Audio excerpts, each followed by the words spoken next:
الشيطان الرجيم بسم الله الرحمن الرحيم ربكم الذي يزجي لكم الفلك في البحر لتبتغوا من فضله إنه كان بكم رحيما وإذا مسكم الضر في البحر ضل من تدعون إلا إياه فلما نجاكم إلى البر أعرضتم وكان الإنسان كفورا أفأمنتم أن يخسف بكم جانب البر أو يرسل عليكم حاصبا ثم لا تجدوا لكم وكيلا أم أمنتم أن يعيدكم فيه تارة أخرى فيرسل عليكم قاصفا من الريح فيغرقكم بما كفرتم ثم لا تجدوا لكم علينا به تبيعا ولقد كرمنا بني آدم وحملناهم في البر والبحر ورزقناهم من الطيبات وفضلناهم على كثير ممن خلقنا تفضيلا يوم ندعو كل أناس بإمامهم فمن أوتي كتابه بيمينه فأولئك يقرؤون كتابهم ولا يظلمون فتيلا ومن كان في هذه أعمى فهو في الآخرة أعمى وأضل سبيلا وإن كادوا ليفتنونك عن الذي أوحينا إليك لتفتري علينا غيره وإذا لاتخذوك خليلا ولولا أن ثبتناك لقد كدت تركن إليهم شيئا قليلا إذا لأذقناك ضعف الحياة وضعف الممات ثم لا تجد لك علينا نصيرا وإن كادوا ليستفزونك من الأرض ليخرجوك منها وإذا لا يلبثون خلافك إلا قليلا سنة من قد أرسلنا قبلك من رسلنا ولا تجد لسنتنا تحويلا صدق الله العظيم.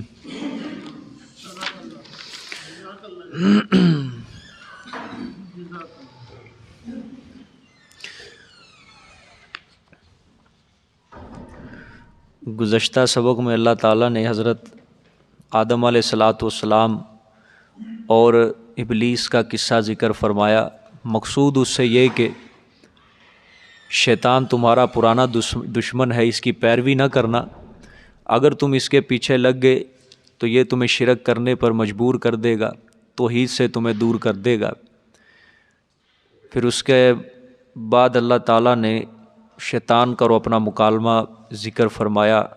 اللہ تعالیٰ نے فرمایا تو لگا لے جتنا زور لگا سکتا ہے. اور پھر آخر میں اللہ تعالیٰ نے فرمایا ان عبادی لیس لک علیہم سلطان، میرے جو مخصوص بندے ہوں گے ان کے اوپر تیرا کوئی زور نہیں ہوگا. پھر آپ صلی اللہ علیہ وسلم سے خطاب فرمایا وقفا بربی کا وکیلا، کہ میرے نبی تیرا رب جو ہے وہ کارساز ہے کافی. یعنی جو اللہ کے اوپر توکل کرے گا، بھروسہ کرے گا، اللہ اس کو شیطان کے شر سے محفوظ رکھے گا. اللہ اکبر. ربکم الذی یزجی لکم الفلک، یہ توحید کے اوپر اب پانچویں عقلی دلیل ہے. ترجمہ دیکھے، ربکم الذی یزجی لکم الفلک فی البحر لتبتغوا من فضلہ، تمہارا رب وہ ہے یزجی لکم الفلک، جو چلاتا ہے واسطے تمہارے کشتیاں فی البحر سمندر میں، لتبتغوا من فضلہ تاکہ تم تلاش کرو اس کے فضل سے، یعنی روزی روٹی کا سامان. انہ کان بکم رحیما، بے شک وہ ہے تمہارے ساتھ بڑا مہربان، یعنی ایسے سامان اس نے مہیا کر دیے. اللہ تعالیٰ نے فرمایا کہ تمہارا رب وہ ہے کہ جس نے تمہارے نفع کے لیے، تمہارے فائدے کے لیے سمندروں کے اندر کشتیوں کو چلایا. اور کیوں چلایا؟ تاکہ تم اس کا فضل تلاش کر سکو، اس کا رزق تلاش کر سکو. وہ تمہارے اوپر بڑا مہربان ہے. انہ کان بکم رحیما، وہ تمہارے اوپر بڑا مہربان ہے. مطلب یہ کہ جو چیز تم کو اپنے شہر کے اندر میسر نہیں ہے، اس کے حاصل کرنے کے لیے اللہ نے دوسرے شہر میں جانے کا سامان مہیا کر دیا. جو چیز تمہیں اپنے شہر کے اندر میسر نہ ہو تو دوسرے شہر میں جانے کے لیے اس نے کیا کر دیا؟ سامان مہیا کر دیا، یعنی سمندروں کے اندر اس نے کشتیوں کو مسخر کر دیا کہ وہ کشتیوں کے اندر تم سوار ہو کے ایک شہر سے دوسرے شہر میں پہنچ جاتے ہو۔ اللہ تعالیٰ کے بیان کرنے کا مقصود یہ ہے کہ دیکھو سمندروں کے اندر بھی میرا ہی حکم چلتا ہے، دریاؤں کے اندر بھی میرا ہی حکم چلتا ہے۔ جب سمندروں کے اندر بھی میں ہی کارساز ہوں، میں ہی مشکلیں آسان کرتا ہوں، تو پھر خشکی کا کارساز بھی صرف کون ہے؟ اللہ ہے۔ تو پھر اس کے سوا کسی اور کو غائبانہ حاجات میں، مشکلات میں نہ پکارو۔ اللہ اکبر۔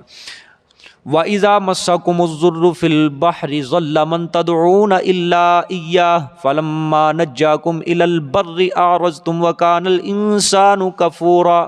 اب یہ اللہ نے فرمایا نا پچھلی آیت میں مقصود کہ میرے سوا کسی کو نہ پکارو، اب یہ مشرکین مکہ کے اوپر اللہ زجر کر رہے ہیں۔ اور جب پہنچتی ہے تمہیں تکلیف فی البحر، سمندر کے اندر، ضَلَّ مَن تَدْعُونَ، تو گم ہو جاتی ہیں وہ ہستیاں، گم ہو جاتی ہیں وہ ہستیاں، من تدعون، جن کو تم پکارتے ہو، الا ایاہ، مگر صرف وہی اللہ یاد رہتا ہے۔ ٹھیک ہے، پھر تم بھول جاتے ہو لات، منات، عزا، حبل کو، حضرت ابراہیم کو، اسماعیل کو، بزرگوں کو، نبیوں کو بھول جاتے ہو، پھر تم اس کی پکار کو چھوڑ دیتے ہو، پھر تم خود کہتے ہو کہ اس مشکل سے اگر نجات ملے گی تو صرف اللہ کی پکار ہی سے نجات ملے گی۔ ٹھیک ہے، فلما نجاکم الی البر، پس جب ہم نجات دیتے ہیں تم کو طرف خشکی کے، اعرضتم، تو تم منہ موڑ لیتے ہو۔ کیا ہوتے ہو؟ منہ موڑ لیتے ہو۔ کس سے؟ میری پکار سے، میری توحید سے تم منہ موڑ لیتے ہو۔ وَكَانَ الْإِنسَانُ كَفُورًا، اور ہے انسان بڑا ہی ناشکرا، اور ہے انسان بڑا ہی ناشکرا۔ اللہ نے فرمایا جب تم کشتیوں میں سوار ہوتے ہو، کشتی سمندر میں بھنور میں پھنستی ہے، طوفانی ہوائیں چلتی ہیں، ٹھیک ہے، کشتی گرداب میں پھنستی ہے، پھر تم کیا کرتے ہو؟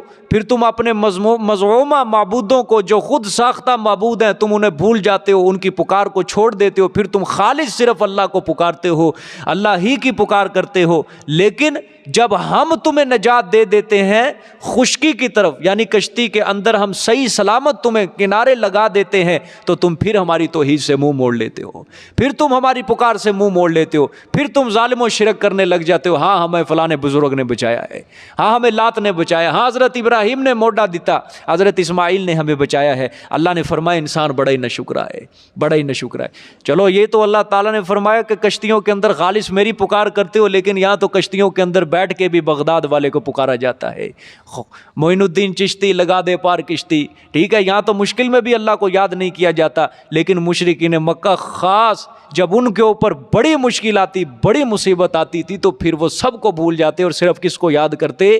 اللہ ہی کو یاد کرتے تھے۔ ٹھیک ہے، آگے دیکھیں، یہ تخویف دنیاوی۔ اللہ نے فرمایا افا امنتم ان یخسف بکم جانب البر او یرسل علیکم حاصبا ثم لا تجدوا لکم وکیلا۔ اللہ اکبر۔ آیا پس بے غم ہو گئے ہو تم؟ افا امنتم، آیا پس بے غم ہو گئے ہو تم اس بات سے، ان یخسف، یہ کہ دھنسا دے تمہیں، بکم جانب البر، دھنسا دے تمہیں اللہ پاک تمہیں کنارے خشکی پر، ٹھیک ہے، جانب البر، کنارے کس پر؟ خشکی پر، ٹھیک ہے، او یرسل علیکم حاصبا، یا بھیج دے اوپر تمہارے حاصبا، پتھروں کی بارش ہے، ثم لا تجدوا لکم وکیلا، پھر نہ پاؤ گے تم واسطے اپنے نفع کے لیے وکیلا، کوئی کارساز خدا کے مقابلے میں۔ اللہ تعالیٰ نے فرمایا ظالمو، کشتیوں کے اندر تم پکار رہے ہو مجھے، ٹھیک ہے، میں تمہیں دے دیتا ہوں نجات، تم کنارے تک صحیح سلامت پہنچ جاتے ہو میری رحمت سے، میرے فضل سے، اور تم کنارے پہ لگ کے پھر شرک کرنے لگ جاتے ہو، پھر کفر کی طرف تم راغب ہو جاتے ہو۔ اللہ نے فرمایا کیا تم اللہ کے قہر سے بچ سکتے ہو شرک کر کے؟ کیا تم خشکی کے اندر تم اس بات کا خوف نہیں ہے تمہیں کہ اللہ اس بات کے اوپر بھی قادر ہے کہ خشکی کے اندر بھی تمہیں مصیبت کے اندر مبتلا کر سکتا ہے؟ خشکی کے اندر بھی تمہیں مصیبت، کیا تم نے گمان کر لیا اس بات کا کہ تم کنارے لگ گئے ہو، خشکیوں میں چلے گئے ہو، تم مصیبتوں سے پاک ہو گئے ہو، مصیبتوں سے محفوظ ہو گئے؟ اللہ نے فرمایا اس بات سے ڈرو کہ خشکی کے اندر اللہ زمین کو پھاڑے اور تمہیں زمین کے اندر غرق کر دے، زمین کے اندر اللہ تمہیں دھنسا دے، یا چلو زمین کے اندر نہیں، اوپر سے آسمان سے پتھروں کی بارش ہی اللہ تعالیٰ برسا دے۔ اللہ نے فرمایا جب یہ کام ہو گیا نا، زمین کے اندر میں نے دھنسا دیا اور پھر پتھروں کی بارش اوپر کر دی، پھر جس کو مرضی پکار لینا اپنے خود ساختہ معبودوں کو، لیکن لا تجدوا لکم وکیلا، اللہ کے مقابلے میں پھر تم کوئی کارساز نہیں پاؤ گے۔ جس کو مرضی پکار لینا، پھر تمہیں میری پکڑ سے کوئی بچا نہیں سکے گا۔ بے غم ہو گئے ہو تم۔ اللہ اکبر۔ ام امنتم ان یعیدکم فیہ تارۃ اخری فیرسل علیکم قاصفا من الریح فیغرقکم بما کفرتم ثم لا تجدوا لکم علینا بہ تبیعا، آیا پس بے غم ہو گئے ہو تم ان یعیدکم، اس بات سے کہ واپس لے آئے وہ تمہیں، فیہ بیچ اس سمندر کے، تارۃ اخری دوسری مرتبہ، فَيُرْسِلَ عَلَيْكُمْ قَاصِفًا مِّنَ الرِّيحِ، پس بھیجے وہ اوپر تمہارے، قاصفا من الریح، تیز ہوا سے، فَيُغْرِقَكُمْ بِمَا كَفَرْتُمْ، پس غرق کر دے وہ تمہیں بسبب اس کے جو تم نے کفر کیا، ثُمَّ لَا تَجِدُوا لَكُمْ عَلَيْنَا بِهِ تَبِيعًا، پھر نہ پاؤ گے تم واسطے اپنے اوپر ہمارے ساتھ اس غرق کرنے کے تبیعا، کوئی پیچھا کرنے والا جو ہم سے تم بات منوا لے، جو ہم سے تمہیں بچا لے، جو ہم سے منوا لے۔ ٹھیک ہے، اللہ نے فرمایا اس بات سے بھی بے غم ہو گئے ہو، تمہیں دوبارہ بھی ضرورت پڑ سکتی ہے، تمہاری ضرورتوں کے تحت اللہ تعالیٰ پھر تمہیں کشتیوں میں سوار کرے، ایک شہر سے دوسرے شہر تم جانے لگو، تمہیں سوار کرنے لگے اللہ تعالیٰ، تو پھر اللہ کیا کرے گا؟ فَيُرْسِلَ، ایک تیز ہوا بھیجے گا، طوفان بھیجے گا اللہ تعالیٰ۔ ٹھیک ہے، پھر کیا ہوگا؟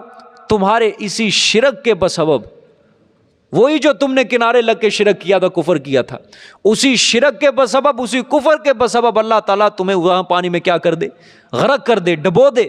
ٹھیک ہے، اللہ نے فرمایا جب یہ کام ہو گیا، ثم لا تجدوا، پھر تم میرے اوپر ساتھ اس غرق کرنے کے تبیعہ، کوئی پیچھا کرنے والا نہیں پاؤ گے۔ یعنی کہ اللہ تعالیٰ نے فرمایا کہ جس طرح کوئی انسان دنیا کے اندر کسی کو سزا دے دیتا ہے، ٹھیک ہے، کوئی سفارشی اس کے پیچھے جاتا ہے، پیچھے جا کے اس کو کہتا ہے او بابا اس کو چھوڑ دے، میں منت کرتا ہوں، سماجت کرتا ہوں۔ اللہ نے فرمایا کوئی منت سماجت کرنے والا نہیں پاؤ گے تم میرے نزدیک، کوئی نہیں منوا سکے گا مجھ سے بات کہ یا اللہ اس کو چھوڑ دے، یا اللہ اس کو چھوڑ دے، ہم نہیں پھر مانیں گے۔ بات سمجھ میں آ گئی ہے؟ اللہ اکبر۔ وَلَقَدْ كَرَّمْنَا بَنِي آدَمَ وَحَمَلْنَاهُمْ فِي الْبَرِّ وَالْبَحْرِ وَرَزَقْنَاهُمْ مِنَ الطَّيِّبَاتِ وَفَضَّلْنَاهُمْ عَلَىٰ كَثِيرٍ مِّمَّنْ خَلَقْنَا تَفْضِيلًا۔ اب دعوت توحید کو قبول کرنے کی ترغیب اللہ دے رہے ہیں، دعوت توحید کو قبول کرنے کی کیا ہے؟ ترغیب ہے۔ ٹھیک ہے، ترجمہ دیکھیں، وَلَقَدْ كَرَّمْنَا بَنِي آدَمَ، اور البتہ تحقیق ہم نے عزت دی بنی آدم کو، اولاد آدم کو، وَحَمَلْنَاهُمْ فِي الْبَرِّ وَالْبَحْرِ، اور ہم نے سوار کیا ان کو خشکی میں اور سمندروں میں، وَرَزَقْنَاهُمْ مِنَ الطَّيِّبَاتِ، اور دیا ہم نے ان کو پاکیزہ چیزوں سے رزق، روزیاں، وَفَضَّلْنَاهُمْ عَلَىٰ كَثِيرٍ مِّمَّنْ خَلَقْنَا تَفْضِيلًا، اور فضیلت دی ہم نے ان کو اوپر بہت کے، یعنی اوپر بہت کے، ممن، ان مخلوقوں سے جو ہم نے پیدا کیا، تفضیلا، فضیلت دینا، فضیلت عطا کرنا۔ ہر مخلوق سے زیادہ اللہ نے فرمایا ہم نے اس انسان کو فضیلت دی ہے، اولاد آدم کو۔ ٹھیک ہے، اللہ نے اولاد آدم کو انعامات یاد دلوا کر اپنے مسئلہ توحید کی طرف کیا دے دی ہے؟ ترغیب دی ہے۔ کس طرح بھائی؟ اللہ نے فرمایا ہم نے اولاد آدم کو عزت دی ہے، اولاد آدم کو کیا دی؟ عزت دی ہے۔ اور عزت کس طرح؟ اس کے اندر بھی تمام مخلوقات کے اوپر اللہ نے بزرگی دے دی۔ مثلاً اللہ نے اپنی مخلوقات میں زیادہ فہم دیا، عقل دیا، وہ انسان کو دیا ہے۔ ٹھیک ہے، اس طرح اللہ نے اس کو لکھنا سکھایا، اللہ نے اس کو پڑھنا سکھایا، قلم کے ذریعے یہ اپنے اظہار معافی ضمیر، اللہ تعالیٰ نے اس کی زبان کے اندر نطق رکھا، گویائی رکھی کہ بولنا سکھا دیا اللہ تعالیٰ نے اس کو۔ ٹھیک ہے، اللہ تعالیٰ نے ان کو شکل و صورت بھی اللہ تعالیٰ نے کیا دی ہے؟ خوبصورت دی ہے۔ رہنے سہنے کا نظام بھی اللہ تعالیٰ نے کیا دیا ہے؟ خوبصورت دیا ہے اللہ تعالیٰ نے۔ سمجھ آ گئی ہے کہ نہیں؟ کہ عزت دی ہے۔ ٹھیک ہے، ہم نے ان کو کیا دی ہے؟ عزت دی، فوقیت دی دوسری مخلوقات کے اوپر۔ اور دوسری جگہ پھر اللہ نے آگے فرمایا کہ ہم نے ان کو سوار کیا کہاں؟ خشکیوں میں اور سمندروں میں۔ خشکی میں سوار کس پر کیا؟ جانوروں کے اوپر۔ خشکی میں سوار جانوروں کے اوپر کیا، اور سمندروں میں سوار کہاں کیا؟ کشتیوں کے اندر سوار کیا، ٹھیک ہے، اور ہم نے ان کو پاکیزہ روزیاں دی ہیں، ایسی روزیاں عطا کی ہیں پاکیزہ کہ دوسری مخلوقات ان روزیوں سے محروم ہے۔ دوسری مخلوق پاکیزہ روزیاں اللہ نے، حلال روزیاں، پاکیزہ روزیاں اللہ تعالیٰ نے عطا فرمائی ہیں۔ سمجھ آ گیا کہ نہیں؟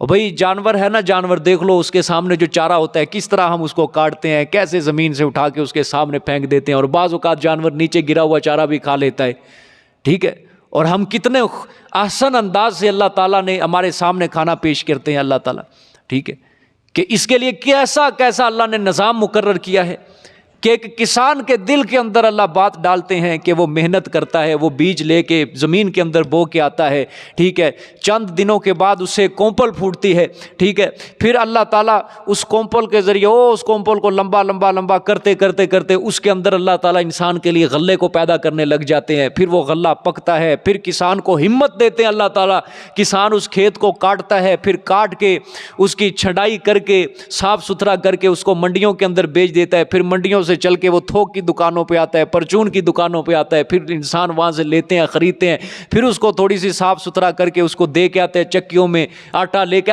کیسے اللہ تعالیٰ یہ رزق گھوم کے آ رہا ہے، اور پاکیزہ صاف ستھرا اللہ تعالیٰ فرما رہے ہیں رزق گھوم کے آ رہا ہے، وہ تمہارے سامنے پیش ہو جاتا ہے۔ سمجھے؟ دوسری مخلوقات کیا ہیں؟ اس سے محروم ہے، اس سے دوسری مخلوقات کیا ہیں؟ اور جانور کا زیادہ سے زیادہ چارہ کیا ہو سکتا ہے؟ ٹھیک ہے، سبزہ ہے، ٹھیک ہے، زیادہ سے زیادہ اس کا چارہ یہ سبزہ ہے، پانی ہے۔ انسان کو اللہ نے کیا کیا دیا ہے؟ اللہ گنواتے نہیں ہیں قرآن میں، کھجور ہے، انجیر ہے، انار ہے، انگور ہے، اور پتہ نہیں کیا کیا اللہ تعالیٰ قرآن پاک کے اندر چیزیں گنواتے ہیں۔ کس کے لیے سارا؟ انسان کے لیے، انسان کے لیے۔ دوسری مخلوقات کیا ہیں؟ اس سے رزق سے محروم ہے۔ اللہ نے فرمایا ہم نے تمہیں پاکیزہ رزق دیا ہے۔ اس کے علاوہ اللہ نے فرمایا فضیلت دی ہم نے تمہیں، بہت سی مخلوق پر ہم نے بزرگی دی ہے تمہیں، جو ہم نے خلقنا پیدا کیا ہے، تفضیلہ فضیلت دینا، ٹھیک ہے۔ اللہ فرمانا چاہتے ہیں انسان دیکھ لے کتنے انعامات ہیں میرے تیرے اوپر، اب تمہارا فرض بنتا ہے کہ میرا احسان مانو، میرے انعامات کا شکریہ ادا کرو، میرے ساتھ کسی کو شریک نہ کرو، میرے سوا کسی کو عبادت میں اور پکار میں میرے ساتھ کسی کو بھی شریک نہ کرو، صرف میری ہی پکار کرو۔ سمجھ آئے گی؟ اللہ اکبر۔ آگے دیکھیں، اب یہ بشارت بھی آگے اور تخویف اخروی بھی ہے۔ یوم ندعو کل اناس بامامہم فمن اوتی کتابہ بیمینہ فاولئک یقرؤون کتابہم ولا یظلمون فتیلا۔ جس دن بلائیں گے ہم ہر امت کو، کل اناس ہر امت کو، بامامہم ساتھ اپنے سردار کے، ساتھ اپنے پیشوا کے، سردار کے، فمن اوتیا کتابہ بیمینہ، پس وہ انسان جو دیا گیا نامہ اعمال اپنے دائیں ہاتھ میں، پس وہ انسان جو دیا گیا اس کا نامہ اعمال اس کے دائیں ہاتھ میں، وہ مومن ہوگا۔ وہ کیا ہوگا؟ مومن ہوگا، ٹھیک ہے۔ فاولئک یقرؤون کتابہم، پس یہ لوگ پڑھیں گے اپنے نامہ اعمال کو خوش ہو کر۔ کیا ہو کر؟ خوش ہو کر۔ وَلَا يُظْلَمُونَ فَتِيلًا، اور نہیں وہ ظلم کیے جائیں گے، فتیلہ دھاگا برابر بھی۔ فتیلہ کس کے برابر؟ دھاگا۔ ویسے تو فتیل اس کو کہا جاتا ہے کھجور کے اندر جب آپ گٹھلی دیکھتے ہیں نا، وہ گٹھلی کی جو چیر ہوتی ہے اس کے اندر سے ایک دھاگا نکلتا ہے، آپ نے کبھی غور کیا ہو، اس کو فتیل کہا جاتا ہے، ٹھیک ہے۔ اس کے برابر بھی اللہ نے فرمایا کسی کے اوپر ظلم نہیں کیا جائے گا، ٹھیک ہے۔ اللہ اکبر۔ اللہ تعالیٰ نے فرمایا جس دن ہم ہر فرقے کو، ہر امت کو اس کے پیشوا سمیت بلائیں گے، جس نے نبی کی دعوت کو قبول کیا، میری توحید کی دعوت کو قبول کیا، وہ اپنے نبی کے جھنڈے کے نیچے ہوگا، وہ اپنے نبی کے جھنڈے کے نیچے ہوگا، اپنے نبی کے ساتھ ہوگا، ٹھیک ہے۔ اور ہم اس کے ہاتھ میں، اس کے دائیں ہاتھ میں کیا دیں گے؟ اس کا نامہ اعمال دیں گے، کیونکہ مومن قیامت والے دن مومن کے ہاتھ میں جو نامہ اعمال دیا گیا اس کے دائیں ہاتھ میں دیا جائے گا، اور کافر کے بائیں ہاتھ کے اندر دیا جائے گا، ٹھیک ہے۔ اور جب مومن وہ نامہ اعمال اپنا پڑھے گا تو خوش ہو کر پڑھے گا۔ کیا پڑھے گا؟ دیکھو اللہ نے آگے فرمایا وَلَا يُظْلَمُونَ فَتِيلًا، وہ ذرہ برابر بھی ظلم نہیں کیے جائیں گے۔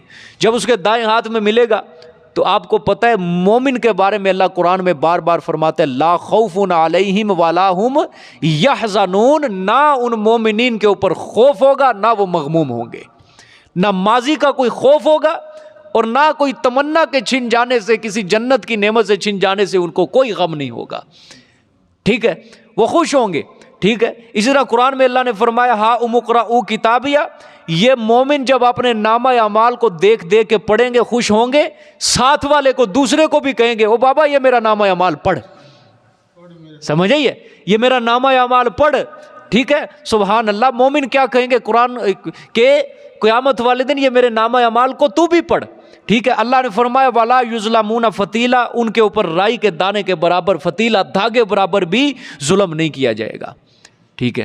اللہ تعالی ہم سب کو پکا سچا اپنا ایمانتدار دیانتدار پکا بندہ بنائے، مومن بنائے، اللہ اکبر، بڑی بات ہے۔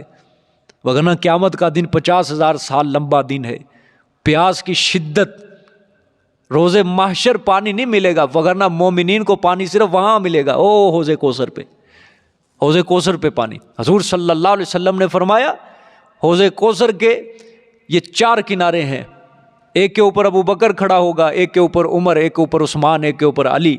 حضور صلی اللہ علیہ وسلم سارے مل کے پانی پلائیں گے مومنین کو، اور آپ نے فرمایا کہ حوض کوثر کا جو پانی ہے شہد سے زیادہ میٹھا اور دودھ سے زیادہ سفید ہے وہ، اور جو بندہ اس کو ایک بار پی لے گا زندگی بھر اس کو کبھی پیاس نہیں لگے گی۔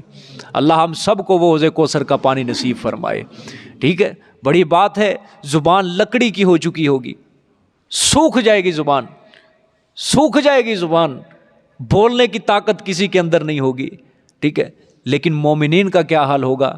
لا خوف علیہم ولا ہم یحزنون، نہ وہ خوف ہوگا ان کے اوپر، نہ وہ کیا ہوں گے، غمگین ہوں گے، اللہ کے عرش کے سائے تلے وہ کھڑے ہوں گے ادھر، ٹھیک ہے، سبحان اللہ۔ اللہ ہم سب کو وہ جگہ نصیب فرمائے۔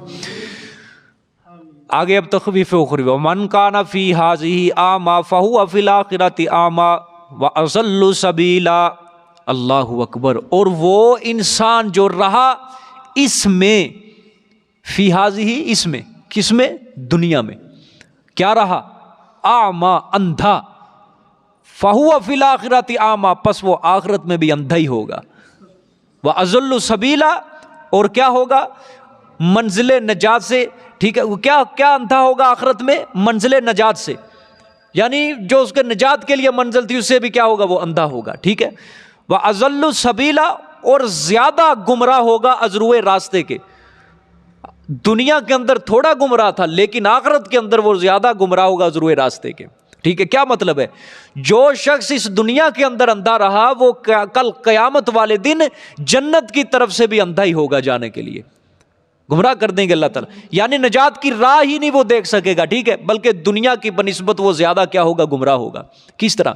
بھئی دنیا کے اندر انسان تھوڑا گمراہ ہوتا ہے کہ انسان، دیکھو اللہ تعالیٰ نے دنیا کے اندر توبہ کا دروازہ کھلا ہے، اگر وہ گمراہ ہے تو توبہ کر کے وہ اپنا راہ نجات لے سکتا ہے، حاصل کر سکتا ہے، یہ تھوڑا گمراہ ہے۔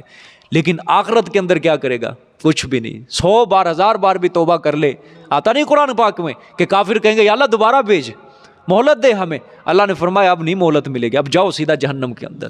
وہاں ازروئے راستے کے، جنت کے راستے کے وہ کیا ہوگا؟ زیادہ گمراہ ہوگا، وہاں تو ملے گا ہی نہیں کچھ بھی اس کو، بس وہ خالدین فیہا، ہمیشہ ہمیشہ کے لیے جہنم کے اندر چلے جائیں گے وہ۔ اللہ ہم سب کو محفوظ فرمائے، اللہ اکبر۔ وَإِن كَادُوا لَيَفْتِنُونَكَ عَنِ الَّذِي أَوْحَيْنَا إِلَيْكَ لِتَفْتَرِيَ عَلَيْنَا غَيْرَهُ وَإِذًا لَاتَّخَذُوكَ خَلِيلًا، اللہ اکبر۔ اب یہاں سے لے کر آیت نمبر 77 تک جی آیت معجزہ ہے، یہ چوتھی آیت معجزہ ہے، آیت نمبر 77 تک، اور اس میں خطاب صاف آپ صلی اللہ علیہ وسلم سے ہے، اور یہ بڑی عجیب آیتیں ہیں، انسان حیران ہو جاتا ہے کہ اللہ کا اپنے پیغمبر صلی اللہ علیہ وسلم سے کیسا خطاب ہے، کیسا جلال برا خطاب ہے، ٹھیک ہے۔ اللہ کو اپنی توحید سے کتنا پیار ہے، ذرا غور سے دیکھتے جانا۔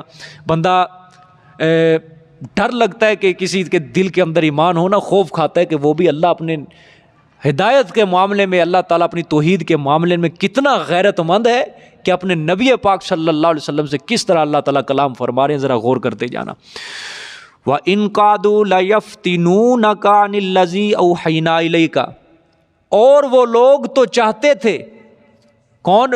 مشرکین، اور وہ لوگ تو چاہتے تھے، لَيَفْتِنُونَكَ، البتہ آپ کو ہٹا دیں اس بات سے، البتہ آپ کو فتنے میں مبتلا کر دیں، ہٹا دیں آپ کو، عَنِ الَّذِي، اس بات سے، اوحینا جو ہم نے وحی کی الیک طرف تیرے، جو ہم نے کیا کی، وحی کی ہے طرف تیرے، لتفتری علینا غیرہ، اللہ اکبر، تاکہ باندھ لے تو اوپر ہمارے سوا اس کے، تاکہ باندھ لے تو اوپر ہمارے سوا اس کے، جو ہم نے مسئلہ توحید آپ کی طرف وحی کیا اس کے علاوہ آپ کوئی اور بات ہمارے اوپر کیا کر لو، باندھ لو، ٹھیک ہے، مسئلہ توحید سے تمہیں ہٹا کے کسی اور بات کو ہمارے اوپر کیا کر دو، لاگو کر دو، افترا کر دو، جھوٹ باندھ لو ہمارے اوپر، ٹھیک ہے۔ آگے وَإِذَا لَاتَّخَذُوكَ خَلِيلًا، اور اس وقت البتہ بنا لیں گے وہ تجھے دلی دوست اپنا، وہ تجھے پھر کیا بنائیں گے، مسئلہ توحید سے ہٹا دیں گے، پھر وہ تیرے کیا بن جائیں گے، دلی دوست بن جائے۔ خلیلہ یہ اس دوست کو کہا جاتا ہے کہ جس سے انسان کے رگ رگ میں محبت بسے، ایسا تجھے دلی دوست بنائیں گے، ٹھیک ہے۔ آگے دیکھو ذرا غور کرو، میں تفسیر بعد میں کرتا ہوں۔ وَلَوْلَا أَن ثَبَّتْنَاكَ لَقَدْ كِدتَّ تَرْكَنُ إِلَيْهِمْ شَيْئًا قَلِيلًا، اور اگر نہ ہوتی یہ بات، دیکھو غور سے، اور اگر نہ ہوتی یہ بات کہ ہم مضبوط کر چکے ہیں آپ کو، میرے پیغمبر ہم نے آپ کو استقامت دی، مضبوطی دی، اگر ہم آپ کو مضبوطی نہ دیتے، لَقَدْ كِدتَّ تَرْكَنُ إِلَيْهِمْ، البتہ تحقیق قریب تھا کہ تو بھی ملان کر بیٹھتا، البتہ تحقیق کتا قریب تھا، ترکانو الیہم کہ تو بھی ان کی طرف کیا کر بیٹھتا، ملان کر بیٹھتا، شیئن قلیلا تھوڑا تھوڑا سا، تو بھی ان کی طرف ملان کر بیٹھتا تھوڑا تھوڑا سا، ٹھیک ہے۔ دیکھو اللہ نے فرمایا میرے پیغمبر یہ کافر قریب تھا کہ تجھے فریب دیتے، تجھے دھوکہ دیتے، تیرے ساتھ مکاری کرتے، آپ کو اس چیز سے پھسلا دے جو ہم نے آپ کی طرف کیا کیا، وحی کی، مسئلہ توحید وحی کیا، لا الہ الا اللہ سے کیا کر دے، پھیلا دے، ٹھیک ہے۔ اللہ اکبر، یہ لوگ آپ کو دھوکہ دے کر فتنے کی طرف کیا کرنا چاہتے ہیں، مائل کرنا چاہتے ہیں، اور آپ اس وحی کے سوا دوسری بات ہمارے اوپر کیا کرنا چاہتے ہیں، گھڑنا چاہتے ہیں۔ مشرکین مکہ کے خواہش تھی، آئے گا انشاءاللہ قرآن میں، ان کی خواہش تھی کہ آپ جو ہمارے خود ساختہ معبود ہیں نا، جو ہم شریک کرتے ہیں اللہ تعالیٰ کا، ان کے بارے میں آپ تھوڑی سی نرمی کریں، ان کی مذمت نہ کریں، ان کو آپ برا بلا نہ کہیں، ٹھیک ہے۔ جس طرح آپ بس یہ کہہ دیں کہ اگر اللہ مشکل کشا ہے، یہ بھی مشکل کشا ہے، اگر اللہ حاجت روا ہے، یہ بھی کچھ نہ کچھ حاجتیں پوری کرتے ہیں، آپ ان کی مذمت نہ کریں، ٹھیک ہے، ٹھیک ہے۔ آپ بس کم از کم یہ کہہ دیں کہ ہر دین اچھا ہے، کیا کہ ہر دین کیا ہے، اچھا ہے، جو جس دین پر لگا ہوا ہے سب ٹھیک ہے، جڑا جتھے لگا لگا رہن دو، ٹھیک ہے، وہی بات، جو جس دین کے اوپر لگا ہے اسے لگا رہنے دو، جو جہاں پہ چھیڑنے کی کیا ضرورت ہے، اپنے مسلک کو چھوڑو نہیں، غیر کے مسلک کو چھیڑو نہیں، جڑا جتھے لگا صحیح لگا لگا رہنے دو، بس اپنی فکر کرو، ٹھیک ہے۔ آپ سے یہ کہلوانا چاہتے ہیں میرے پیغمبر، جب آپ ایسا کر لیں گے نا، پھر یہ آپ کے کیا بن جائیں گے، دلی دوست بن جائیں گے، آپ کے کیا بن جائیں گے، دلی دوست، محب، محبت کرنے والے۔ لیکن میرے پیغمبر یاد رکھنا، یاد رکھنا، یہ میرے اوپر لتفتری علینا غیرہ، یہ بات میرے اوپر کیا ہے، سراسر افطرا ہوگا، جھوٹ ہوگا۔ کیوں؟ میں نے تو اس توحید والے دین کو، میں نے تو اس دین اسلام کو ہی سراسر اچھا بنایا ہے، میں نے اس دین اسلام کو ہی سچا کر کے آپ کے اوپر وحی کے طور پہ نازل کر دیا ہے۔ مجھے میری توحید پیاری ہے، مجھے مسئلہ توحید پیارا ہے، اگر آپ نے تھوڑا سا بھی جھکاؤ ملان ان کی طرف کر دیا نا، تو سمجھ لو میرے اوپر جھوٹ ہوگا آپ کی طرف سے، ٹھیک ہے۔ آگے دیکھو اللہ نے پھر کیا فرمایا، وَلَوْلَا أَن ثَبَّتْنَاكَ لَقَدْ كِدتَّ تَرْكَنُ إِلَيْهِمْ شَيْئًا قَلِيلًا، اور اگر نہ ہوتی یہ بات کہ ہم مضبوط کر چکے ہیں آپ کو، ہم مضبوط کر چکے ہیں آپ کو، کیا مطلب ہے، یعنی عصمت جو خاصہ نبوت ہے، عصمت جو خاصہ نبوت ہے، ٹھیک ہے، ہر بندے کو اللہ نے حکم دیا ہے گناہ کے قریب نہیں جانا، لیکن نبی کی جب باری آتی ہے اللہ وہاں گناہ کو حکم دیتے ہیں میرے پیغمبر کے قریب نہیں جانا، سمجھ آ گیا کہ نہیں؟ پیغمبر کو اللہ تعالیٰ نے قبل از نبوت اور بعد از نبوت بھی کیا رکھا ہے، گناہوں سے معصوم رکھا ہے، پیغمبر گناہ نہیں کرتا۔ اگر پیغمبر گناہ کرنے لگ جائے، کیونکہ وہ اللہ کا نمائندہ ہوتا ہے، اگر وہ گناہ کرنے لگ جائے لوگ اس سے کس طرح مانوس ہوں گے، وہ تو یہی کہیں گے نا، ہاں نبوت سے پہلے تو بھی ہمارے ساتھ ہی ہوتا تھا، یہی کام کرتا تھا، آج نبوت مل گئی ہے تو تو زیادہ تبلیغ کرنے لگ گیا ہے، ٹھیک ہے نا, وہ دے سکتے تھے, لیکن پورا قرآن پڑھا ہے, مشرکین نے ایسا کبھی تانا کسی نبی کو دیا ہی نہیں ہے. آپ صلی اللہ علیہ وسلم کی سچی زندگی ہمارے سامنے ہے نا, وہ کیا کہتے تھے, صادق امین ہے, سچوں کا سچا ہے, ایمانت دار ہے. ٹھیک ہے, آپ صلی اللہ علیہ وسلم نے تو پہلے دن ہی 40 سال جب گزرے, جب آپ نے کوہ صفا پہ اعلان کیا, آپ صلی اللہ علیہ وسلم نے کوئی معجزہ نہیں پیش کیا تھا ان کے سامنے اپنی نبوت کے لیے, کوئی معجزہ نہیں پیش کیا. ٹھیک ہے, آپ صلی اللہ علیہ وسلم نے یہی چیلنج کیا تھا, میں نے 40 سال کا عرصہ تمہارے اندر گزارا ہے, بتاؤ میری زندگی کی سفید چادر کے اوپر تم کوئی داغ دکھا سکتے ہو؟ سب نے یہی جواب دیا تھا, جربنا لک مرارا, آمینہ کے لال ہم نے ہر معاملے کے اندر تجھے آزمایا ہے, لیکن مارا اینا فیک الا صدقا, تجھے ہر معاملے کے اندر ہم نے سچائی پایا ہے. دیکھو قبل از نبوت کیا ہے, زندگی صاف ستھری ہے کہ خود وہ گواہی دے رہے ہیں. اور آپ کو پتہ ہے انسان سب سے زیادہ دوستوں سے پہچانا جاتا ہے, اس کی سوسائٹی کیسی ہے, اس کے اخلاق کیسے ہیں, اس کا چال چلن کیسا ہے, اس کی گفتگو کیسی ہے, سب سے زیادہ وہ کس سے پہچانا جاتا ہے؟ اپنے دوستوں سے پہچانا جاتا ہے. اس کی محفل کو دیکھو, جب محفل والے یہ تصدیق کر دیں نا بابا ہمارا دوست بڑا اچھا ہے, میں نے تو اس کی زبان سے کبھی جھوٹ سنا ہی نہیں ہے, یہ تو بڑا ایمانت دار ہے, تو سمجھو وہ انسان مخلص ہے واقعی, کہ اس کے دوست اس کے بارے میں گواہی دے رہے ہیں. اور آپ صلی اللہ علیہ وسلم کے وہ رشتہ دار تھے سارے, وہ قبائل تھے آپس میں جس کے اندر پورے 40 سال گزارے, وہ سارے اس چیز کی گواہی دے رہے ہیں کہ واقعتاً آپ سچے ہیں. ٹھیک ہے کہ نہیں؟ پیغمبر کی جو زندگی ہوتی ہے قبل از نبوت بھی گناہوں سے معصوم ہے, بعد از نبوت بھی گناہوں سے کیا ہے, معصوم ہے. اللہ نے فرمایا اگر یہ بات نہ ہوتی کہ ہم ثابت کر چکے ہوتے, آپ کو نہ مضبوطی دیتے ہم آپ کو, تو البتہ آپ کا بھی میلان ہو جاتا طرف ان کے تھوڑا سا. ٹھیک ہے, اللہ اکبر. قریب تھا کہ اگر ہم آپ کو ثابت قدم نہ رکھتے تو قریب تھا تو آپ ان کی ہدایت کی حرص میں, ان کی ہدایت کی طمع میں تھوڑا سا ان کی طرف کیا ہو جاتے, جھک جاتے, جس طرح آج کا مولوی جھک جاتا ہے. ٹھیک ہے, کچھ ہے نا ایسے بہت زیادہ کوئی نرمی رکھنے والے مولوی, وہ کرتے ہیں نا اس طرح, اس کی ہدایت کے لیے خود اندر گھستے ہیں, اسی جیسے کام کرتے ہیں, اسی جیسا طور طریقہ اپناتے ہیں تاکہ اس کو کیا, وہ ان کا کیا سب سے بڑا جواب ہوتا ہے, میں اس کو محبت پیش کروں گا تو یہ میرے ساتھ لگے گا. اب محبت کا معنی یہ تو نہیں ہے کہ تم اپنا دین ہی چھوڑ دو, یہ تو نہیں ہے محبت کا معنی کہ تم اپنا دین چھوڑ دو, اپنا طریقہ چھوڑ دو, اپنے اسلاف کا عادات اتواری چھوڑ دو, تم نبی پاک صلی اللہ علیہ وسلم کی سنت کو ذبح کر دو. کسی کی ہدایت کے لیے اس کی حرص کی, اس کے طمع کے اندر تم ان کی طرف جھک رہے ہو.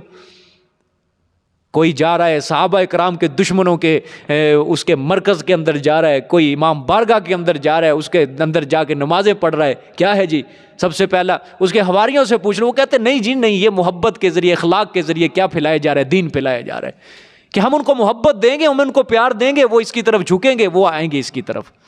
کبھی نہیں آ سکتے, کبھی نہیں آ سکتے. تم نے اپنا دین بیچ دیا ہے, اپنا دین بیچ, تم محبت نہیں پیش کر رہے, تم اپنا دین بیچ کر اس کے اوپر لیبل لگا رہے ہو کہ ہم محبت پیش کر رہے ہیں. میں نے ایک بار کسی سے اسی طرح تھوڑا سا سوال کیا, میں نے کہا یار یہ صحابہ اکرام ابوبکر صدیق ہے, عمر فاروق ہے, اس کے دشمنوں کے مرکز کے اندر جانا, امام بارگاہ کے اندر جانا, وہاں جا کے حضرت علی کے فضائل بیان کرنا, عظمتیں بیان کرنا, اور حضرت امیر معاویہ رضی اللہ تعالیٰ عنہ کے فضائل نہ بیان کرنا, دوسرے صحابہ کے فضائل نہ بیان کرنا, ابو بکر صدیق کی عظمت بیان نہ کرنا, صرف حضرت علی کے فضائل بیان کر دینا, اور صرف اپنا سکہ چمکانے کے لیے, ان کے اندر اپنا ایک عزت بٹھانے کے لیے, یہ تو اپنا دین بیچنے کے مترادف ہے نا سارا. اس کے پیروکار نے خود بتایا کہ نہیں جی نہیں, ہم وہ محبت پیش کر رہے ہیں ان کو, اشارہ میں دے رہا ہوں, میں نام نہیں لیتا, وہ محبت پیش کر رہے ہیں ان کو, وہ کیا کر رہے ہیں, ایک اخلاق پیش کر رہے ہیں, وہ اس نرمی سے دیکھ کے وہ اس کی طرف مائل ہو جائیں گے. دلیل اس نے کیا دی, حضرت عمر رضی اللہ تعالیٰ عنہ کے دور میں, یہ چند دن پہلے میں نے آپ کو جو واقعہ سنایا حضرت حذیفہ کا, کہ روم کی طرف بھیجا انہوں نے, حضرت عمر نے, قافلہ 30 کے اوپر مشتمل تھا, حضرت حذیفہ گرفتار ہوئے. اس عیسائی بادشاہ نے آخر کے اندر کیا کہا تھا کہ تم میرے پیشانی کا بوسہ لے لے, میں تیرے سارے ساتھیوں کو کیا کر دوں گا, چھوڑ دوں گا. اس نے جی پیشانی کا بوسہ لیا, دیکھو اس نے اپنے مسلمانوں کو کیا کر لیا, بچا لیا. وہ جھک گیا بادشاہ کے آگے, یہ اس نے دلیل دی جی کہ اس نے وہ جھک گیا, اس نے پیشانی, پھر حضرت عمر نے بھی اس کی پیشانی کا بوسہ. میں نے کہا شروع کے اندر واقعہ نہیں پڑھا تو نے, کہ آخر کے ٹوٹے کو تو نے میرے سامنے رکھا ہے, دلیل کیا دے رہا, موقف کیا ہے تیرا, شروع کے اندر واقعہ پڑھ. یہ تو مسلمانوں کی بات تھی نا, شروع سے واقعہ پڑھ. جب حضرت حذیفہ رضی اللہ تعالیٰ عنہ کو اس کی دین اسلام سے پھیرنے کی بادشاہ مطالبہ کر رہا تھا, اس وقت حضرت حذیفہ کا کیا حال تھا, وہ بھی پیش کر. پورا واقعہ پڑھ. بادشاہ نے کہا تھا کہ میں تجھے آدھی سلطنت دوں گا، میں تجھے آدھی سلطنت دوں گا، بس تو محمد کا دین چھوڑ دے. حضرت حذیفہ نے کیا جواب دیا؟ حضرت حذیفہ نے جواب دیا آدھی سلطنت کیا، پورے روم کی سلطنت، پورے عرب کی سلطنت مجھے دے، پلک جھپکنے کے برابر بھی میں محمد صلی اللہ علیہ وسلم کا دین نہیں چھوڑوں گا. وہ دین نہیں بیچا گیا تھا. پھر اس نے کیا کہا تھا بادشاہ نے کہا تیل کی کڑائی منگاؤ، اور حضرت حذیفہ کو کہا، اس کو حکم دیا اپنے حواریوں کو اس کو سولی کے اوپر لٹکا دو. تیل کی کڑائی منگائی، گرم کیا گیا، حضرت حذیفہ کے کچھ حواری بلائے گئے، وہ ایک اٹھا کے تیل کی کڑائی کے اندر ڈالا گیا اس کے سامنے تاکہ یہ دین سے پھر جائے. لیکن پھر اس نے بادشاہ نے کہا کہ ہاں اب پھرتا ہے کہ نہیں پھرتا اپنے دین سے، عیسائیت کو قبول کرتا ہے یا نہیں کرتا؟ حضرت حذیفہ نے پھر انکار کر دیا. پھر بادشاہ نے کہا اس کے اوپر تیر چلاؤ، اور تیر اس طرح چلانے ارد گرد سے گزرے. پھر بادشاہ نے کہا ہاں بھی مانتا ہے یا نہیں مانتا؟ نہیں عیسائیت کو، نہیں دین چھوڑا. میں نے کہا یہ پڑھو، یہاں کیا تھا اخلاق ان کا، یہاں کیا پیش کرو گے؟ جب بات دین اسلام کی آئی تھی اس نے عیسائی مذہب کو قبول تک نہیں کیا تھا. وہ تھوڑا سا بھی اس نے ملان نہیں رکھا، چل میں تھوڑا سا ملان رکھ لیتا ہوں، چلو مجھے چھوڑ دے گا، میرے ساتھیوں کو چھوڑ دے گا، چلو اوپر سے بھی کہہ سکتا ٹھیک ہے میں عیسائیت قبول کرتا ہوں. حالانکہ کوئی ظالم بادشاہ ہو نا، وہ مارنے کی دھمکی دے، قرآن خود کہتا ہے ٹھیک ہے تم پیچھے پڑھا ہے اب سورۃ نحل کے اندر، قرآن کہتا ہے اگر تمہارا دل مطمئن ہو تو تمہیں اجازت ہے. لیکن حضرت حذیفہ کے ایمان کو تو دیکھو، اور تم لوگوں نے تو ایمان بیچ دیے. غیروں کے ادھر جا کے اما عائشہ کو گالیاں دینے والے اس کے ساتھ بیٹھ کے کیک کاٹنے، کھانے ان کو ہم نوالا بنے ہوئے. یہ کہاں کی غیرت ہے؟ یہ اپنا دین بیچنا ہے کیا ہے جی؟ اس کی ہدایت کی حرص ہے، طمع ہے ہمیں کہ یہ اچھے راستے کی طرف آ جائے. اپنا دین چھوڑ کے کسی کو اچھے راستے کی طرف لانا وہ کبھی نہیں آ سکتا، اللہ کی مدد ہی اٹھ جاتی ہے. سمجھ آئیے کہ نہیں بات؟ مگر اللہ نے فرمایا میرے پیغمبر آپ کے اوپر ہمارا فضل تھا، ہمارا کرم تھا، ہماری رحمت تھی کہ آپ اس کے اپنے دین سے نہیں پھرے. مسئلہ توحید کے اوپر ہم نے آپ کو استقامت دی ہے. یہاں سے یہ بھی عقیدہ بناؤ کہ پیغمبر صلی اللہ علیہ وآلہ وسلم کوئی استقامت جو تھی وہ بھی پیغمبر کی اپنی طرف سے نہیں تھی، وہ بھی پیغمبر کو جو استقامت دی تھی وہ بھی اللہ نے دی تھی. وہ بھی کس نے دی تھی؟ اللہ تعالیٰ نے دی تھی. ٹھیک ہے، پیغمبر کا اپنا اختیار ہی نہیں ہے، سارے اختیار ہی صرف کس کے پاس ہے؟ اللہ کے پاس ہے. گویا پیغمبر کے پشت کے اوپر، پیغمبر کی پشت پہ کس کا دست قدرت ہے؟ اللہ تعالیٰ کا دست قدرت ہے. سمجھ آئیے کہ نہیں؟ پیغمبر اپنی مرضی سے اپنے اختیار سے کچھ نہیں کر سکتا. اب قرآن کی آیت خود کہہ رہی ہے کہ اگر ہم مضبوطی نہ دیتے تو آپ بھی ان کی طرف کیا ہو جاتے؟ مائل ہو جاتے. اللہ اکبر. آگے دیکھو ذرا، آگے حیران ہو جاتا ہے بندہ، ڈر جاتا ہے اس آیت کا ترجمہ پڑھ کے. اِذَا لَأَذَقْنَاكَ ضِعْفَ الْحَيَاةِ وَضِعْفَ الْمَمَاتِ. میرے پیغمبر اگر آپ ان کی طرف میلان کر لیتے نا، جھک جاتے، تو اس وقت البتہ چکھاتے ہم آپ کو ضعف الحیاتی، دنیا میں دوہرا عذاب، و ضعف المماتی، اور موت کے بعد بھی دوہرا عذاب. کس کو؟ اللہ اکبر، اللہ بچائے. ثم لا تجد لک علینا نصیرا. پھر نہ پائے گا تو واسطے اپنے اوپر ہمارے کوئی مددگار. اللہ اکبر، کیسا کلام ہے، سخت کلام ہے، سخت کلام ہے اللہ تعالیٰ کا. یہاں سے اندازہ لگا لو اللہ کو شرک سے کتنی نفرت ہے اور اپنی توحید سے کتنا پیار ہے. میں اس لیے کہتا ہوں اللہ کو ساری مخلوق سے سب سے زیادہ پسندیدہ انبیاء علیہ الصلوۃ والسلام ہے.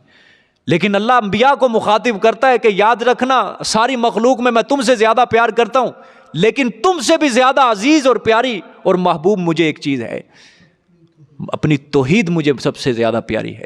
اس کے لیے تم نے تبلیغ کرنی ہے، دعوت دینی ہے، اس کے لیے تمہیں مرنا پڑ جائے، تمہیں مصیبتیں برداشت کرنی پڑے، گالیاں برداشت کرنی پڑیں، تمہیں مشقتیں اٹھانی پڑیں، تکلیفیں اٹھانی پڑے، اٹھا لینا، لیکن میرے مسئلہ توحید کے اوپر ایک آنچ نہیں آنے دینی تم نے. یہ آیت خود بتا رہی ہے اس وقت ہم چکھاتے آپ کو دنیا کی زندگی میں بھی دوہرا عذاب اور آخرت کی زندگی میں بھی دوہرا عذاب. پھر نہ پائے گا تو اوپر ہمارے واسطے اپنے اوپر ہمارے کوئی مددگار. مطلب کہ اگر بالفرض مل محال میرے پیغمبر اگر آپ سے تھوڑا سا بھی ان کی طرف ملان ہو جاتا نا تو آپ کو بھی ہم کیا دیتے؟ دوہرا عذاب دیتے. اندازہ کر لو شرک کی محفلوں کے اندر، بدعات کی محفلوں کے اندر لوگ چلے جاتے ہیں نا، جی رشتہ داری ہے ناک کٹ جائے گی، محبت ہے، پیار ہے، اٹھ جائے گا. دیکھ لو اب یہ قرآن کیا کہہ رہا ہے، ایسی رشتہ داریوں کو چھوڑنا پڑے گا. قطع تعلقی کرنی پڑے گی جب اللہ تعالیٰ کی عزت کا معاملہ ہے، اللہ کی توحید کا معاملہ ہے، پھر تمہیں سب کچھ قربان کرنا پڑے گا، پھر تمہیں دنیا قربان کرنی پڑے گی، ماں باپ کو بھی چھوڑنا پڑے گا۔ اللہ فرمان میں قرآن میں سورۃ عنکبوت میں پڑھو گے تیرے اوپر ماں باپ کی اطاعت فرض ہے، ہاں اگر وہ بھی تجھے شرک کا حکم دے نا، اس کے اندر تو نے ان کی کوئی اطاعت کی، چھوڑ دے اپنے ماں باپ کو، چھوڑ دے اپنے ماں باپ کو۔ پیچھے پڑھ کے آیا نا اب قرآن پاک میں، اف نہیں کہنا، جھڑکنا نہیں ہے ان کو، ٹھیک ہے، نرمی کی بات کہنی ہے، لیکن سورۃ عنکبوت میں فرمایا اگر شرک کا تجھے حکم کریں تیرے ماں باپ، چھوڑ دے اپنے ماں باپ کو، تو نے کوئی اطاعت نہیں کرنی اس حکم کے اندر، باقی جس مرضی حکم کے اندر اطاعت کر ان کی۔ اللہ کو بڑا پیار ہے اپنی توحید سے، پورا قرآن اللہ تعالیٰ نے جو اتارا ہے صرف اپنی توحید کے لیے اتارا ہے، توحید سمجھانے کے لیے اتارا ہے۔ سمجھ آ گیا بات؟ ہاں دیکھیں آگے، اللہ اکبر، اگر بالفرض والمحال میرے پیغمبر اگر آپ سے کیا ہو جاتا، ملان ہو جاتا، وہ ملان کی بات ہے صرف، یہ تو نہیں ہے کہ پیغمبر صلی اللہ علیہ وسلم اللہ کی توحید کو چھوڑ، ملان، جھکاؤ ہو جاتا، تھوڑی سی نرمی آپ کے دل میں آ جاتی ان کے شرک کی خاطر، نہ میرے پیغمبر ہم آپ کو دنیا کے اندر و آخرت کے اندر بھی دوہرا، ایک نہیں کہرا نہیں دوہرا، اللہ اکبر، کیونکہ میرے پیغمبر تیرا مرتبہ ہے سب سے عالی، اور تیری خطا بھی کیا ہوگی، عالی ہوگی، تیرا مرتبہ ہم نے بلند کیا، تیرا مرتبہ بڑا ہے، تیری چھوٹی غلطی بھی کیا ہوگی، بڑی ہوگی۔ سورہ نساء کے اندر بھی اللہ نے ازواج مطہرات کو خطاب کر کے کہا ہے کہ اے نبی کی بیویوں، اگر تم برائی کی طرف آؤ گی نا، تمہیں دوہرا عذاب ملے گا، تمہیں کیا ملے گا، دوہرا عذاب۔ اپنا جو ہوتا ہے نا، اپنا جو پیارا ہوتا ہے، اس کی چھوٹی غلطی بھی کیا لگتی ہے، بڑی غلطی لگتی ہے، ٹھیک ہے، اللہ اکبر۔ ہاں امام سالوی رحمۃ اللہ علیہ فرماتے ہیں جب یہ آیت نازل ہوئی تھی نا، تو آپ صلی اللہ علیہ وسلم پھر دعا پڑھا کرتے تھے، اللہم لا تکلنی الی نفسی طرفۃ عین، اے اللہ پلک جھپکنے کی مقدار بھی مجھے میرے نفس کے حوالے نہ کر، یعنی مجھے اپنے فضل کے دائرے کے اندر رکھ، پلک جھپکنے کے مقدار، لا تکلنی الی نفسی، پلک جھپکنے کی مقدار بھی مجھے میرے نفس کے حوالے نہ کرنا، مجھے اپنے فضل کے اندر، اپنی رحمت کے دائرے کے اندر رکھنا، میں تیرے فضل کے بغیر کچھ بھی نہیں ہوں، میں تیری رحمت کے بغیر کچھ بھی نہیں ہوں۔ یہ ہے عاجزی، یہ ہے انکساری۔ سب سے زیادہ عاجزی اللہ کے آگے جو کرتا ہے وہ اللہ کا نبی کرتا ہے۔ ہم سمجھتے ہیں ہمیں ایمان مل گیا، توحید مل گئی، یہ ہمارا کمال ہے، کوئی کمال نہیں ہے، یہ خدا کی رحمت ہے، یہ خدا کی قسم خدا کی رحمت ہے۔ حضرت یوسف علیہ السلام نے فرمایا کہ یہ توحید کا مل جانا، شرک سے بچ جانا، یہ اللہ کا فضل ہے ہمارے اوپر، یہ فضل ہے ہمارے اوپر، ذالک فضل اللہ علینا، ہمارے اوپر بہت بڑا یہ فضل ہے۔ یا اللہ تیرا شکر ہے کہ ہمیں شرک کے پھندوں کے اندر، شرک کے جالوں کے اندر، شرک کے پنجروں کے اندر تو نے ہمیں ذلیل ہونے سے بچا لیا، اور اپنی توحید کے دائرے میں لا کے ہمیں انسانیت کا ایک شرف بخشا، تو نے ہمیں عزت کا شرف بخشا۔ یا اللہ تو نے ہمیں فضیلت دی، ہمیں فوقیت دی ہے، یا اللہ پاک تو نے اپنے قریب کر لیا ہمیں، یا اللہ ہم اس کے اوپر تیرا لاکھ شکر ادا کرتے ہیں۔ سمجھ آ گیا بات؟ ہاں کبھی کبھی شکرانے کے نفل پڑھ لیا کرو، اسی لیے کہ یا اللہ تو نے ہدایت سے سرفراز کر دیا ہمیں، تیرا شکر ادا کرتے ہیں ہم اس بات کے اوپر، ٹھیک ہے۔ وہ اگر ہم پھرنے کے اوپر کیا ہے، اللہ کی اگر رحمت اٹھ جائے انسان چٹکی میں پھر جاتا ہے، ایمان سے میں شیطان تو لگا ہی اس کام کے بھی، اس کا بھی کوئی کام ہے نا، دنیا کے اندر آیا ہے وہ کا کچھ کرنے کی، جیسا کل کی آیت میں آیا نا، شیطان نے اللہ کے سامنے کھڑا ہو کے کہا تھا یا اللہ تو مجھے مؤخر کر، ذرا مجھے موت میری دور رکھ، میں ان کی جڑ اکھیڑ کے رکھ دوں گا، جڑ اکھیڑ کے رکھ دوں گا، لَأَحْتَنِكَنَّ، میں کیا کر دوں گا، جڑ اکھیڑ کے رکھ دوں گا اولاد آدم کی، اسی کی وجہ سے میں کیا ہو رہا ہوں، گمراہ ہو رہا ہوں، ٹھیک ہے۔ ذرا بچو خدا کے لیے، اللہ کی رحمت کے اوپر صرف بھروسہ کرو، اپنی عادات کے اوپر، اپنے اعمال کے اوپر، اپنی نمازوں کے اوپر کوئی توکل، کوئی بھروسہ، یہ سب کچھ اللہ کا فضل ہے، یہ سب اللہ کی رحمت ہے، ٹھیک ہے۔ حضور صلی اللہ علیہ وآلہ وسلم نے فرمایا کل قیامت کے دن ہر بندہ اللہ کا پیارا وہ اللہ کی فضل سے، اللہ کی رحمت سے جنت میں جائے گا۔ حضرت عائشہ نے سوال کیا یا رسول اللہ آپ تو اپنے اعمال کے بل بوتے جنت میں جائیں گے، آپ صلی اللہ علیہ وسلم نے فرمایا نہ عائشہ، اپنے اعمال کے بل بوتے میں بھی نہیں، میں بھی صرف اللہ کی رحمت سے جنت میں جاؤں گا، میں بھی اللہ کے فضل سے جنت میں جاؤں گا، ٹھیک ہے کہ نہیں۔ اللہ اکبر، دیکھیں آگے جی، اللہ اکبر، وَإِن كَادُوا لَيَسْتَفِزُّونَكَ مِنَ الْأَرْضِ لِيُخْرِجُوكَ مِنْهَا وَإِذًا لَا يَلْبَثُونَ خِلَافَكَ إِلَّا قَلِيلًا، یہ اور وہ چاہتے تھے البتہ وَإِن كَادُوا لَيَسْتَفِزُّونَكَ مِنَ الْأَرْضِ، اور وہ چاہتے تھے البتہ پریشان کر دیں وہ آپ کو، ٹھیک ہے، وَإِنْ كَادُوا لَيَسْتَفِزُّونَكَ، البتہ وہ چاہتے تھے البتہ آپ کو کیا کر دیں، پریشان کر دیں، من الارض، زمین سے. زمین سے کون سی مراد ہے جی؟ مکہ کی زمین، ٹھیک ہے، اس میں پریشان کر دے. کیوں؟ لیخرجوک منہا، تاکہ نکالیں آپ کو اس سے، یعنی مکے سے کیا کر دیں، تمہیں نکال دیں وہ. وَإِذًا لَّا يَلْبَسُونَ خِلَافَكَ إِلَّا قَلِيلًا، اللہ اکبر. ہاں، اور اس وقت وہ نہیں رہیں گے تیرے پیچھے مگر تھوڑے، اس وقت وہ بھی تیرے پیچھے نہیں رہیں گے مگر تھوڑے. یہ اللہ نے فرمایا میرے پیغمبر یہ معجزہ اسراء دکھایا گیا ہے، کس لیے؟ تاکہ وہ مسئلہ توحید کے اوپر ایمان لیں. لیکن معجزہ اسراء دکھانے کے بعد میرے پیغمبر اب آپ کو یہ مشرکین آپ کو مکے سے نکالنے کا ہر حربہ استعمال کریں گے. معجزہ کب دکھایا گیا تھا اسراء؟ ہجرت سے 2 سال قبل، ٹھیک ہے. یعنی مکی زندگی میں جب آپ صلی اللہ علیہ وسلم کو نبوت ملی 40 سال کی عمر میں، تقریباً 51 یا 52 سال کی عمر میں آپ صلی اللہ علیہ وسلم کو کیا دکھایا گیا؟ معجزہ دکھایا گیا. یعنی مدنی زندگی ہجرت سے پہلے 2 سال قبل. تو میرے پیغمبر آپ کو یہ اب مکے کے مشرک جو ہیں نکالنے کا کیا کریں گے؟ ہر حربہ استعمال کریں گے. اللہ نے فرمایا میرے پیغمبر اگر وہ تجھے نکال دیا نا ان لوگوں نے تو رہتے یہ بھی نہیں. اگر تجھے نکال دیں گے نا، یہ کہہ رہے ہمارا سکون چھن گیا، اطمینان چھن گیا مکے کے اندر، جب سے یہ آیا ہے اس نے ہمارے آباء و اجداد کے دین کے خلاف ایک آواز اٹھائی ہے، ہمارا سکون چھٹ گیا، دن رات اس نے جینا ہمارا نیند حرام کر دی. میرے پیغمبر انہوں نے اگر تجھے نکال دیا، سکون اور اطمینان ان کو بھی کبھی نصیب نہیں ہوگا، نہیں رہ سکیں گے. اور اللہ تعالیٰ نے یہ پیشن گوئی پوری کر دی. بعد میں جب آپ صلی اللہ علیہ وسلم مدینہ منورہ گئے، ٹھیک 2 سال بعد غزوہ بدر پیش آیا. 70 بڑے بڑے سردار مارے گئے تھے، عام بندے نا، بڑے بڑے سردار. ابو جہل بھی ان کے اندر شامل تھا، عتبہ، شیبہ، بڑے بڑے سردار، ان کے بڑے بڑے سرغنے یہ غزوہ بدر کے اندر مارے گئے. یہ ایسی کفر اسلام کے جنگ ہوئی تھی کہ کفر کی پورے عرب کی، یہ مشرکین مکہ کی کمر ٹوٹ گئی تھی اس جنگ کے اندر. بڑا سردار یہی تھا، یہ ظالم، یہ ابو جہل یہی مر گیا. جب آپ کو پتہ ہے سردار مر جائیں بڑے بڑے تو پیچھے کیا رہ جاتا ہے؟ عوام کچھ بھی نہیں ہے، سرغنے مر جاتے، ٹھیک ہے، کچھ بھی نہیں رہتا. اللہ تعالیٰ نے یہ پیشن گوئی کیا کر دی. میرے پیغمبر رہتے یہ بھی نہیں مگر تھوڑے رہیں گے، کچھ نہ کچھ رہیں گے. جس طرح حضرت ابو سفیان رضی اللہ تعالیٰ نے فتح مکہ کے موقع پر اسلام قبول کیا، لیکن بعد میں جتنی بھی جنگیں ہوئی ہیں ابو سفیان ہی سردار تھے. غزوہ خندق کے اندر یہی سردار ہیں، غزوہ احد کے اندر یہی سردار ہیں، ٹھیک ہے. جتنی بھی بعد میں چھوٹی موٹی جنگیں ہوئی ہیں یہی سردار تھے، ٹھیک ہے. تھوڑے سے رہ گئے تھے مشرک، ٹھیک ہے کہ اللہ اکبر. آگے سنت من قد ارسلنا قبلک من رسلنا ولا تجد لسنتنا تحویلا.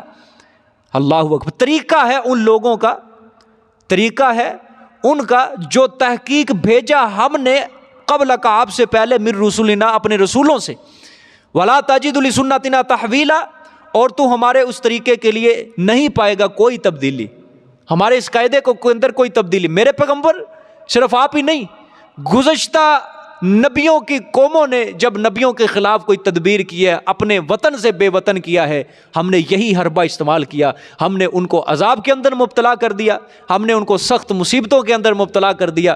یہ ہمارا طریقہ پرانا ہے، یہ ہماری سنت پرانی ہے، ٹھیک ہے. گزشتہ نبیوں کو بھی اگر ان کی قوموں نے نکالا تھا نا، اپنی بستی سے، اپنے شہر سے نکالا تھا، تو ہم نے اس شہر کو بھی سکون اور اطمینان سے نہیں جینے دیا. اے مشرکین مکہ، اگر تم نے بھی میرے پیغمبر کو نکال دیا نا اپنے وطن سے، تو پھر تم بھی سکون اور اطمینان کے ساتھ نہیں جی سکو گے. چنانچہ اللہ تعالیٰ نے یہ پیشن گوئی کیا کر دی؟ پوری کر دی. جزاک اللہ جی. انشاءاللہ باقی صدق اللہ.